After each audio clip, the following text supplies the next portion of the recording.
I've been particularly excited about this afternoon because I have the honour of meeting the lovely Kina Grannis. Oh. Thank you so much for joining us today. It's a real pleasure. How's your trip to the UK been? It's been amazing so far. I love it. So you've been on a worldwide tour this year. Is that the first one you've done, or have you done a lot of shows throughout Europe? This is the first time doing Europe, so I'm really excited about that. And I've done a couple runs in the US. And hopefully trying to get over to Australia and Asia. But yeah, first time doing a tour in Europe, so it's very cool. How's it compared to doing shows back in the US? Well, everyone sounds cooler because they have accents, so that's exciting.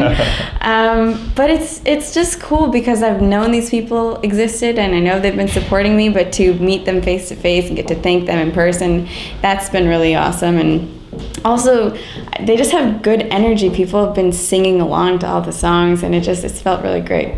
It's funny you mentioned the accent aspect, because looking at your ethnicity, it's kind of, there's a lot to it. So you're Japanese, English, Irish, French, Dutch, Welsh, and Scottish. Yes, apparently maybe Norwegian and German also. Really? My dad's just filling me in now. Have you got like loads of parents or something? I get so many parents. No, there's two. My mom is just Japanese, but my dad's like super mutt, so that's where that comes from. Okay, and does that filter into your music at all, or any of your influence or anything like that? I don't know if it affects the music, but growing up, it's just been cool to have these ties to all these places in the world, and I haven't been to most of them yet, but I always kind of had this pride growing up in that I'm kind of a bit of everything, and that's felt cool, you know? Looking at your music career, when you started playing music and singing, you tried to do that in isolation, I get the impression. Yeah. Why the isolation? I was really shy. So I loved singing, and I've loved singing since I was like a baby, basically.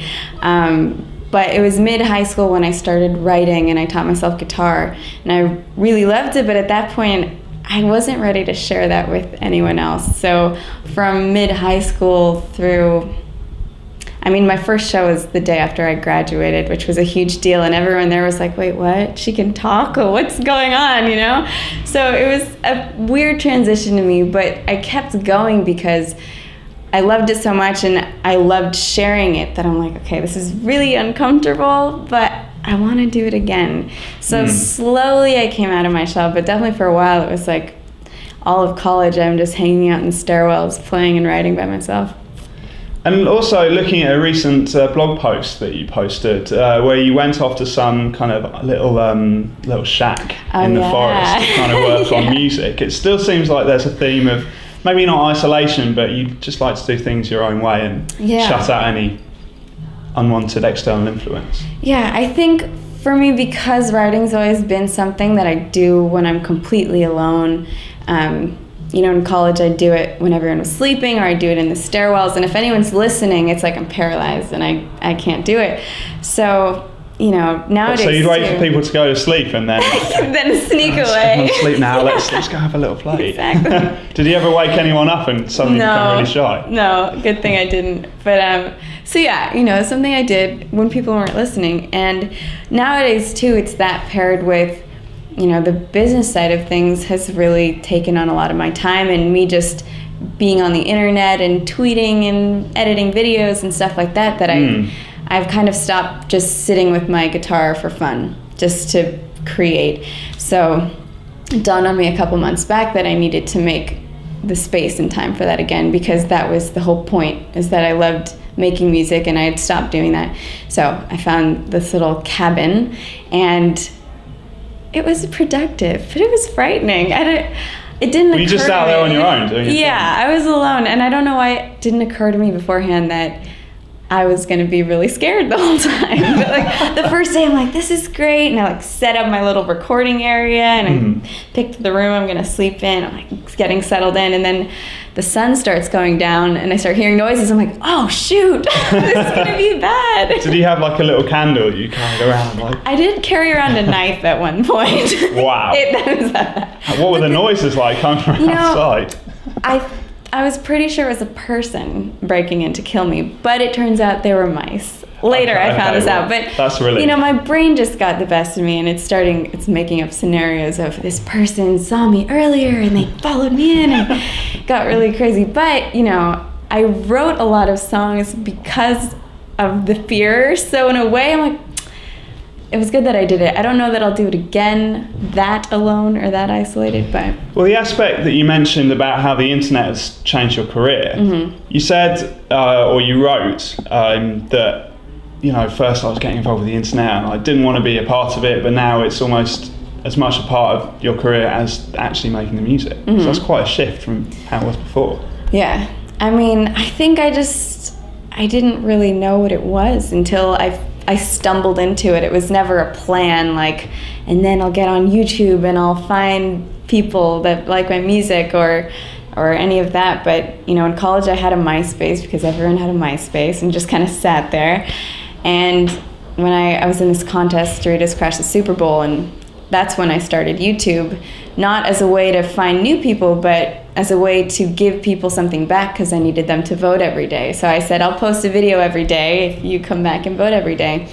So just slowly doing that, I realized, YouTube's a lot more powerful than I give it credit for. People started finding me that I didn't know, and it just started growing. And looking at your social networks, it's generally a lot of, shouting out thanks to your fans and making sure everyone's a real part of what you're doing, which is great. I love it, and I'm just so grateful that it exists now because it's the only reason I get to do what I do, and to me, getting to connect with people is probably the coolest part of everything.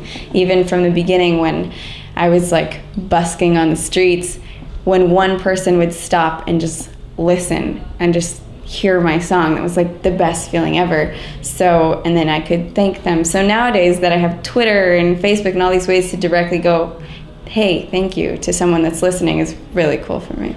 Going back to what you were saying about your experience in the cabin and doing your thing, you mentioned about kind of the business side of your music and how you don't really want that so much to wash in because you signed to Interscope after your track was played at the Super Bowl. But then you promptly said, no, that's not really what I want to be doing. Yeah. Why was that? Well, I think labels work for the right people, and a label like Interscope definitely can make huge things happen. But for me, it just didn't seem like the right fit. Their plan was kind of more along the lines of, okay, let's take you and let's develop you for a couple of months and let's have you write with a bunch of different songwriters. And to me, my songwriting had always been very personal and something I do by myself, and it's my story and my life. And the idea of writing songs that someone thought I should write with people I don't know, and that being my thing, it's it just wasn't right, And at that point too, I had people that had been supporting me throughout the whole contest, and they liked me for my music and they wanted my music. And so because of them, I had the confidence to say, as much as a major label could possibly do for me, it's not going to be the right way, and I know these people are supporting me, so let's just do it alone, basically. Yeah. So what can you, or how can you see your career kind of transpiring from here? Yeah, I mean, I'm hoping just to keep doing what I'm doing and keep doing it on bigger scales, and keep getting better and growing. And I've been doing touring for a while, but I expect to just keep doing it in more places and bigger places and releasing more music. And do you think you'll stay in the States to write a lot of your stuff, or will you try and write as you travel? Because it sounds to me like you take a lot of experience and influence from I definitely do. I've found so far on tour that it's a little too nonstop for me to sit down and write, but I think I definitely do take a lot from it in the different places, and then hopefully when I'm done with the tour I can go hole away somewhere and get it all out. Yeah. So you had your first album out last year. Have you got any plans to release any more, or is it just going to be let's work on some stuff and when it's ready? Well, that album is actually going to be releasing officially here later this month, I think. Fantastic. Yeah, and then I have been working on the next album too, which is why I was in that cabin.